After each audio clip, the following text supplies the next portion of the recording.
오늘은 이제 저랑 요한계시록 이제 21번째 살펴보시는 시간이고요. 자, 요한계시록 4장으로부터 16장까지가 본론인데 그 본론을 시작하는 4장, 5장은 뭘 설명한다고 말씀드렸냐면 하늘보좌를 설명한다라고 말씀을 드렸어요.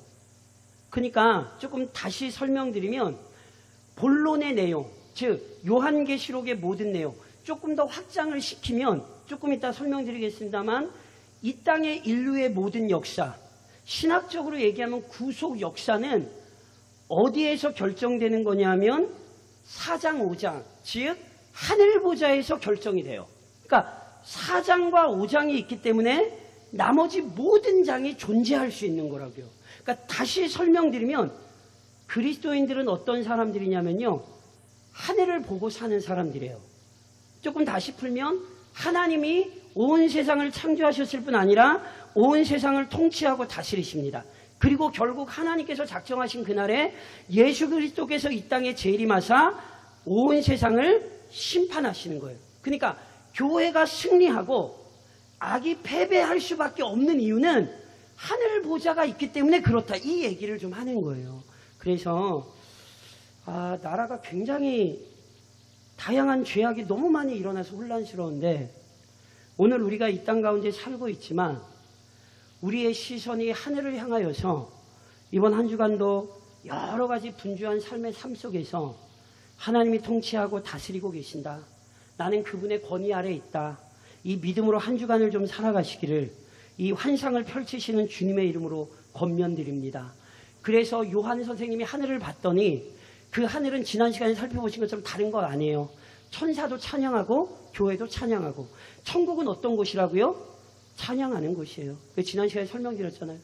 이번 주도 너무너무 가슴 아픈 일들도 많고 혼란스러운 일들도 많지만 내 삶 속에서 찬양하며 사는 성도, 예배하며 사는 성도는 천국을 맛보며 살아가는 거예요. 그래서 이번 한 주간도 천국을 맛보셔야 돼요.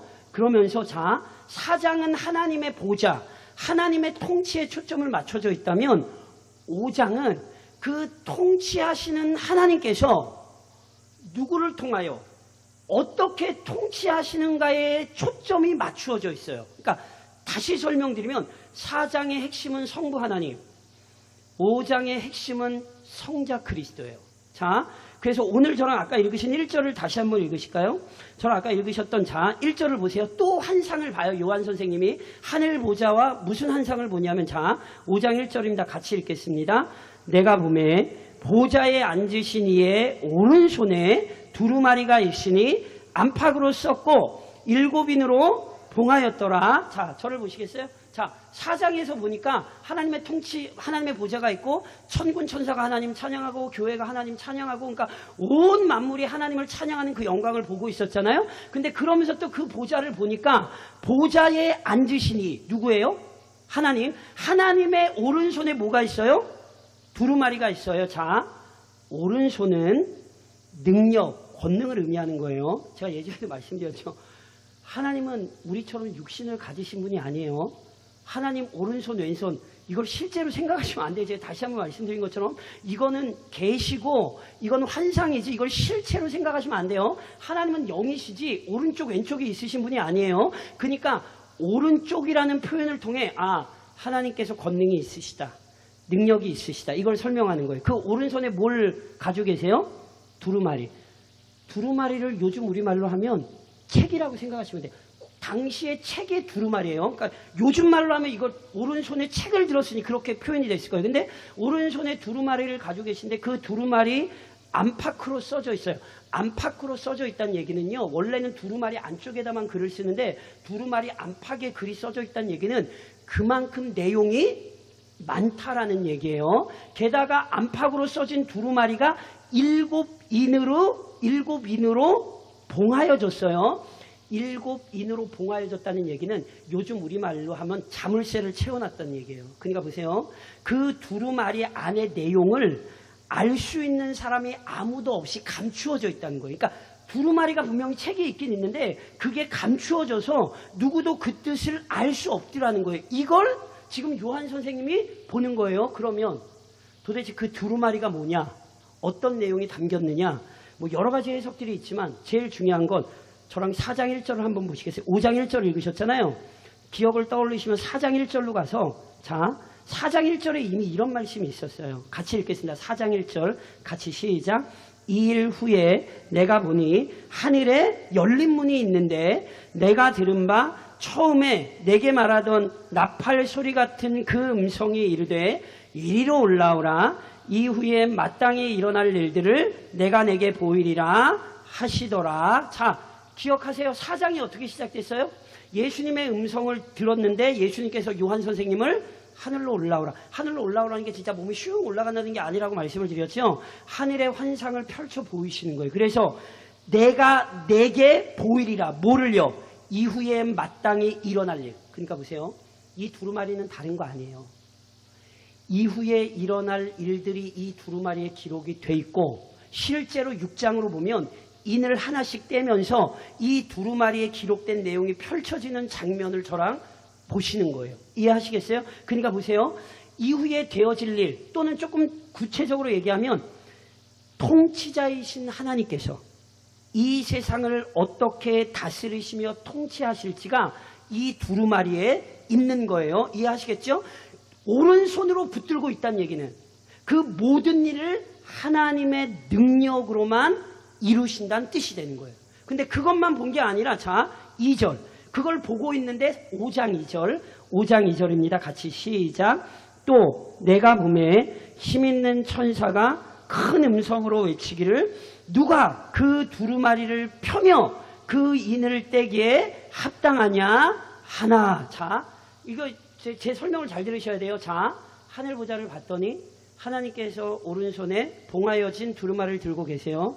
그런데 갑자기 그 옆에 있는 천사가 이 힘있는 천사가 누구냐 모르겠어요. 분명한 건 어찌됐건 영적인 피조물 중에 하나인 하나님을 보좌하는 천사가 요한 선생님이 들을 수 있도록 큰 소리로 외치셨어요. 뭐라고? 누가 그 두루마리를 펴며 그 인을 떼기에 합당하냐.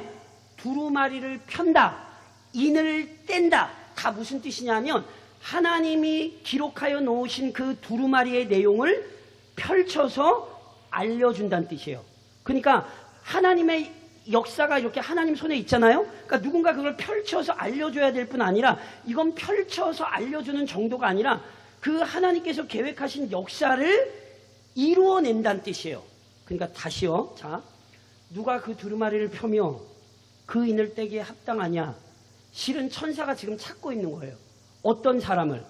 하나님의 모든 역사를 우리에게 알려줄 뿐 아니라 그 모든 역사를 실제로 이루실 분이 누구인가 천사가 이렇게 찾고 있다고요. 그런데 천사가 그렇게 찾을 때 3절 자 3절 보세요. 같이 읽겠습니다. 3절 같이 시작. 하늘 위에나 땅 위에나 땅 아래에 능히 그 두루마리를 펴거나 보거나 할 자가 없더라. 자 천사가 하나님 손에 있는 오른손에 있는 두루마리를 보고 도대체 누가 저 하나님의 역사를 펼쳐내고 누가 저것을 우리에게 알려주며 누가 저 모든 일을 이루겠는가. 천사가 그렇게 소리쳤더니 하늘 위에나 땅 위에나 땅 아래에 이걸 무슨 표현 같으세요? 하늘 위에나 땅 위에나 땅 아래에 조금 다른 말로 바꾸면 모든 피조세계 속에 그러니까 모든 피조세계 속에 능히 그 두루마리를 펴거나 보거나 할 자가 있대요? 없대요? 없대요. 누구도 그 두루마리를 펴서 우리에게 그 내용을 가르쳐 주거나 또는 그 두루마리의 내용을 실현할 자가 없다는 거예요. 그래서 보세요. 4절. 그걸 듣고 나자 4절 같이 읽겠습니다. 그 두루마리를 펴거나 보거나 하기에 합당한 자가 보이지 아니하기로 내가 크게 울었더니. 자, 천사가 이 하나님의 구속의 역사를 우리에게 알리고 이 모든 것을 성취하실 분이 누구인가 외쳤어요. 그래서 하늘 위에나 땅 위에나 땅 아래에 도대체 그 하나님의 구속 역사를 우리에게 알리고 펼칠 분이 누구인가 봤더니 있어요? 없어요? 없어요. 하나님의 뜻이 이루어져야 돼요? 안 이루어져야 돼요? 이루어져야 되죠. 그게 교회의 영광이잖아요. 요한 선생님은 지금 뭘 기다리고 있어요? 하나님의 위대한 역사가 펼쳐지기를 기다리고 있는데 그 하나님의 위대한 역사를 펼칠 자가 없다 그러니 요한 선생님이 뭐 하는 거예요? 크게 우는 거예요. 여기 크게 울었다라는 단어는요, 그냥 조금 훌쩍거렸다는 단어가 아니에요. 이게 주체할 수 없는 슬픔. 그래서 이걸 우리말로 바꾸면 대성통곡이에요. 대성통곡. 그래서 요한 선생님이 하나님의 뜻이 이루어지기를 간구했는데 하나님의 뜻을 우리에게 알리거나 펴거나 할 자가 없다는 얘기를 듣고는 마음이 상심해서 지금 크게 대성통곡을 하는 거예요. 이해하시겠어요? 요한 선생님의 마음이 이해가 되세요? 안 되세요? 당연히 이해가 돼야 돼요. 그게 성도의 마음이어야 돼요. 제가 끝에 말씀드리겠습니다만 성도의 항상 소망은 먼저 뭘 구하시는 거예요? 그의 나라와, 그렇죠? 그의 의를 구하는 거예요. 지금 요한 선생님이 그의 나라와 그의 의를 구하고 있는데 그것을 이룰 자가 없다고 하니까 그게 너무 상심이 돼서 울고 있단 말이에요. 근데 그 울 때, 자, 5절에 이렇게 기록된다. 5절 같이 읽습니다. 장로 중에 한 사람이 내게 말하되 울지 말라. 유다 지파의 사자 다윗의 뿌리가 이겼으니 그 두루마리와 그 7인을 떼시리라 하더라. 자, 요한 선생님이요, 하나님의 뜻을 우리에게 펼쳐날 데가 없다라는 사실을 알자 대성통곡을 하고 울고 있었어요. 그랬더니 그때 24장로 중에 한 사람이 요한 선생님의 옆에 와서 말하는 거예요. 울지 말라. 슬퍼하지 말라는 거죠. 왜요? 유다 지파의 사자 다윗의 뿌리가 이겼으니 그 두루마리와 그 7인을 뭐 하신다고요? 떼시리라. 그 인을 뗄 사람이 없어서 요한 선생님이 울었는데 장로가 와서 위로하면서 얘기하는, 아이 울지 마. 그 두루마리를 펴고 그 인을 뗄 분이 있어. 그런데 그렇다면 그 두루마리를 펴고 그 인을 뗄 분이 누구예요? 두 가지로 표현돼요. 유다 지파의 사자, 다윗의 뿌리. 누님이 말씀드린 것처럼 요한계시록은 3분의 2가 다 구약에서 온 거예요. 이것도 실은 구약 성경에서 온 표현이에요. 자, 유다 지파의 사자란 유다 지파로부터 태어나는 사자라는 뜻이에요. 이건 창세기 49장 9절로 10절에 보면 야곱이 죽기 전에 자기 아들 12지파를 축복하잖아요. 근데 자기 아들들을 축복할 때 유다 지파를 축복할 때 나오는 표현이에요. 유다 지파를 축복하면서 사자 새끼와 같다라는 표현을 해요. 사자, 어흥 사자요. 그 무서운 사자. 그래서 지난 시간에도 저랑 살펴보셨잖아요. 천사가 얼굴이 4개로 표현이 돼요. 사자, 송아지, 사람, 독수리. 그때도 설명드렸잖아요. 사자는 아주 강한 짐승이에요. 고대 사회에서. 그러니까 보세요. 유다 지파의 사자란 아주 강함을 얘기하는 거예요. 그리고 성경으로 전반적으로 조금 더 나아가면 사자는 성경에서 뭘 상징하는 경우가 있냐면 권세 있는 왕을 상징해요. 그러니까 보세요. 지금 이게 유다 지파의 사자를 그래서 조금 다른 말로 풀어서 해석을 하면 유다 지파로 오시는 절대적인 권세를 지니신 왕, 이런 뜻이 되는 거예요. 자, 그 다음에 다윗의 뿌리는 잘 아시는 이사야 11장에 나오는 표현이죠. 이새의 뿌리, 이새의 가지, 기타 등등으로 이사야서에도 나오고 예레미야서에서도 나오죠. 무슨 얘기예요? 이새의 후손을 통하여 오실 메시아에 대한 표현을 다윗의 뿌리, 이렇게 표현을 했거든요. 그러니까 보세요. 유다 지파의 사자, 다윗의 뿌리, 다 구약에서 우리에게 얘기했던 하나님께서 우리에게 보내시는 권능과 영광의 메시아를 얘기하는 거예요. 그러니까 하늘 위에나 땅 위에나 땅 아래에 이 피조물들로서는 누구도 하나님의 두루마리의 인을 떼거나 펼 자가 없지만 하나님께서 우리를 위하여 친히 보내시는 그 메시아가 이 땅에 오셔서 하시는 일이 뭐예요? 하나님의 오른손에 있는 두루마리의 인을 떼서 그 뜻을 우리에게 알리시는 것뿐만이 아니라 그 모든 하나님의 구속의 역사의 내용을 성취하신다. 이걸 지금 이렇게 설명하고 있는 거예요. 그러면 그 다윗의 후손으로 오시는 유다 지파의 사자를 조금 더 자세하게 6절에 이렇게 설명을 했어요. 자, 6절을 보시면 그 메시아가 6절에는 어떻게 설명이 되냐면, 자, 6절 같이 읽겠습니다. 6절 같이 시작. 내가 또 보니 보좌와 내 생물과 장로들 사이에 한 어린 양이 서 있는데 일찍이 죽임을 당한 것 같더라. 그에게 7뿔과 7 눈이 있으니 이 눈들은 온 땅에 보내심을 받은 하나님의 일곱 영이라. 아멘. 자, 저를 보세요. 요한 선생님이 하나님의 두루마리를 펴실 분이 없어서 슬피 울고 있는데 24장로 중에 하나가 와서 울지 말라 위로하며 걱정하지 마라. 하나님께서 보내시는 유다지파로부터 오시는 권능의 왕 다윗의 뿌리가 되시는 위대하신 메시아가 오셔서 그 모든 구속의 역사를 우리에게 알리시며 성취하실 것이다 그랬단 말이에요. 그러고 나서 요한이 다시 계속 하늘을 보니 뭐가 보여요?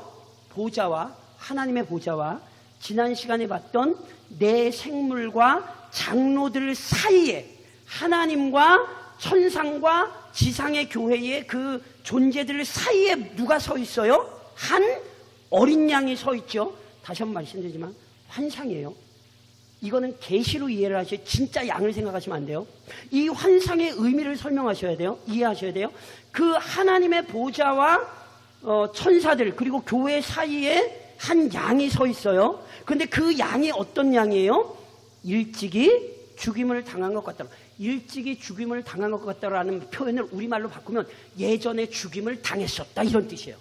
한 어린 양이 하나님의 보좌와 우리 사이에 서 있는데 그분이 예전에 죽임을 당했어요. 자, 양이 죽임을 당한다. 이것은 구약 성경에서 다양한 방법으로 우리에게 설명됐던 속죄의 사역을 의미하는 모티브예요. 자, 그래서 잘 아시죠? 예를 들까요? 유월절 어린 양. 뭔지 기억하시죠? 유월절날 이스라엘 백성들이 양을 준비해서 그 양을 잡아서 그 피를 문에 발랐죠. 그 양의 고기를 먹었어요. 피를 바르고 그 고기를 먹는다는 건 이 희생제물의 죽음을 우리가 의지합니다. 그런 뜻이에요. 그래서 이미 구약은 우리에게 메시아가 오셔서 하실 일이 뭔지를 아주 정확히 알려줬어요. 메시아가 이 땅에 오면 뭐 하셔야 돼요?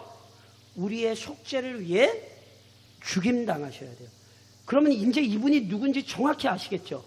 유다지파에서 오셨고 다윗의 후손으로 오셨을 뿐 아니라 이미 우리를 위하여 뭐 당하신 분? 죽임당하신 분. 이 어린 양이 그러니까 누구예요? 양을 생각하시면 안 돼요. 어린 양을 통해 지금 누구를 우리에게 설명하는 거예요?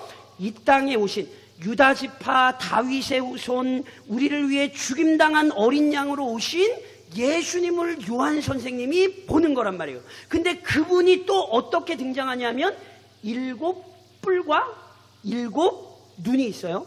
예수님 머리에 양 머리에 7뿔이 있고 눈이 있고 다시 한번 이렇게 생각하시면 안 돼요. 상징이에요. 성경에서 뿔은 권능, 능력을 나타내요.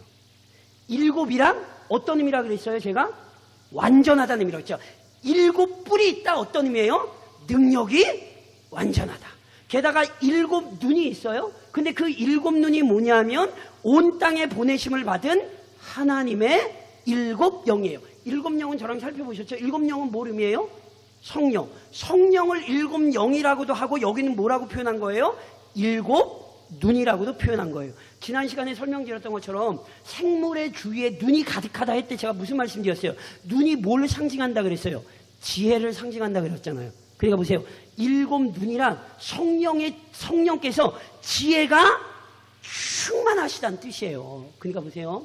예수님이 어린 양이신데 우리를 위한 속죄의 죽임을 당하신 그분은 완전한 능력을 가지신 분일 뿐 아니라 성령으로 충만하셔서 7눈이 그에게 있다는 건 성령으로 온전히 충만하셔서 지혜로우신 분이라는 거예요. 그분보다 탁월한 분은 없다라는 얘기를 성경이 지금 이렇게 설명하는 거예요. 7인을 떼야 되잖아요.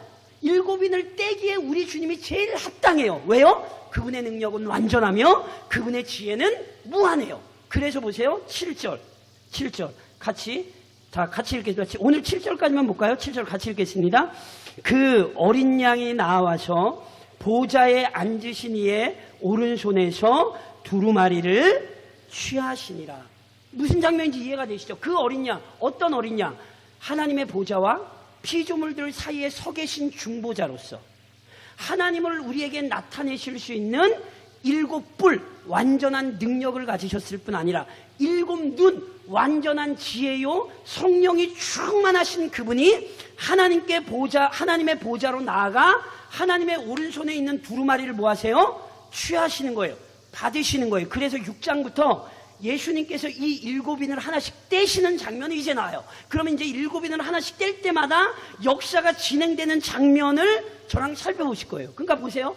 어찌됐건 오늘 본문에서 분명한 것은 하나님의 이 땅의 구속의 역사의 중심이 누구냐면 예수님이라는 거예요. 예수님을 중심으로 이 땅의 역사는 진행되어 왔고 예수님을 중심으로 이 땅의 역사는 또 실현되게 될 거예요. 예수님만이 완전한 중보자요. 예수님만이 하나님의 뜻을 완전히 이루시는 분이라는 사실을 오늘 환상이 우리에게 알리며 이제 다음 주에 저 찬양의 내용을 살펴보겠습니다. 그러면서 오늘 저랑 우선 적용하셔야 될 건 이거예요. 저를 좀 따라 하시겠어요?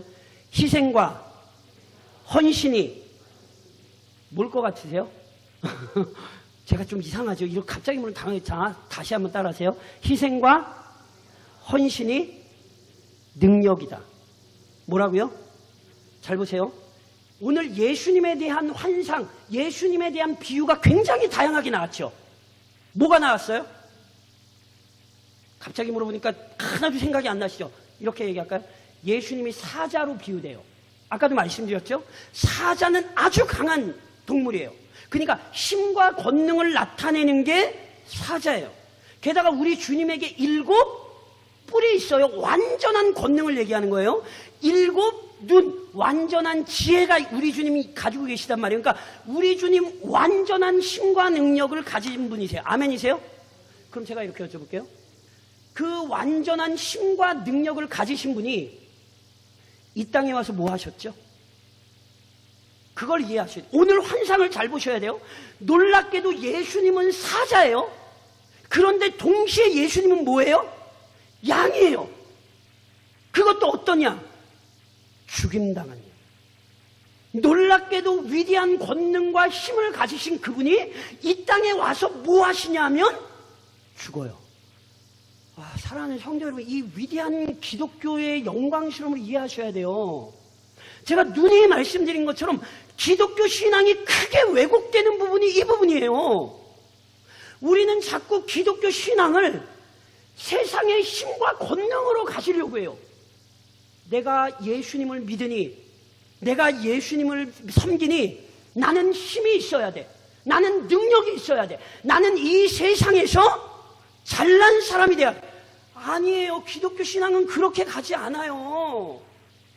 놀랍게도 완전한 하나님의 아들이신 그분이 이 땅에 와서 큰 소리 치며 사신 게 아니에요. 그분이 놀랍게도 십자가에 죽임 당하신다니까, 비참하게 죽임 당하신다니까. 이게 얼마나 영광스러운 진리인지 몰라요. 기독교 신앙은 힘과 권능을 자랑하는 게 아니에요. 기독교 신앙은 헌신하는 거고요. 기독교 신앙은 희생하는 거예요. 그래서 잘 아시는 말씀 기억하세요. 인자가 온 것은 섬김을 받으려 함이 아니라 도리어 섬기려 하고 자기 목숨을 많은 사람의 대속물로 주려 함이니라. 불신자 앞에서 어떤 힘과 권세를 가진 걸로 기독교 신앙을 입증하시려고 그러면 안 돼요. 정말 불신자에게 복음이 증거되려면 헌신과 희생이 있어야 돼요. 특별히 가족 안에서 오랜 시간 믿음의 싸움 싸우시는 성도들, 우리 하나님이요 그 헌신과 희생 아십니다. 기억하셔야 되는 건 끝까지 섬기셔야 되고요, 끝까지 희생하셔야 돼요. 그 말씀 기억하세요? 내가 진실로 진실로 너희에게 이르노니 한 알의 밀이 땅에 떨어져 뭐하라 그랬어요? 죽지 아니하면 한 알 그대로 땅에 떨어져 죽지 아니하면 한 알 그대로 있고 뭐하면? 죽으면 많은 열매를 맺느니라. 우리 주님이 죄인을 위하여 죽으셨던 것처럼 그리스도인이 사랑과 희생과 헌신으로 먼저 죽지 않으면 기독교의 영광스러움은 드러나지 않는다니까요. 사자이신 예수님께서 동시에 어린 양이었다라는 사실을 우리는 절대로 놓치면 안 돼요. 교회는요, 그래서 이 지역의 한 알에 썩어져가는 밀이 돼야 되는 거예요. 누가 희생한다고 하면 우리 대광중앙교회 교인들이 먼저 지역에서 헌신하고 희생하는 모습을 보여야 된다니까요. 그게 예수님이 사셨던 삶의 방식이고 이게 기독교 신앙이에요. 기독교 신앙이란 힘과 권능으로 제압하는 게 아니라 희생과 헌신으로 섬기는 거예요. 그래서 예수님께서 하셨던 말씀 기억하죠? 누구든지 나를 따라오려거든 뭐 해야 돼요? 자기 부인한다는 게 뭔지 아시죠? 내 생각, 내 뜻을 드러내는 게 아니에요. 그걸 죽이지 않으면 예수님 못 따라가요. 그래서 오늘도 기도해 주셔야 돼요. 하나님, 우리 교회가 이 지역에서 희생하게 해주시고 우리 교회가 이 지역에서 헌신하게 해달라고.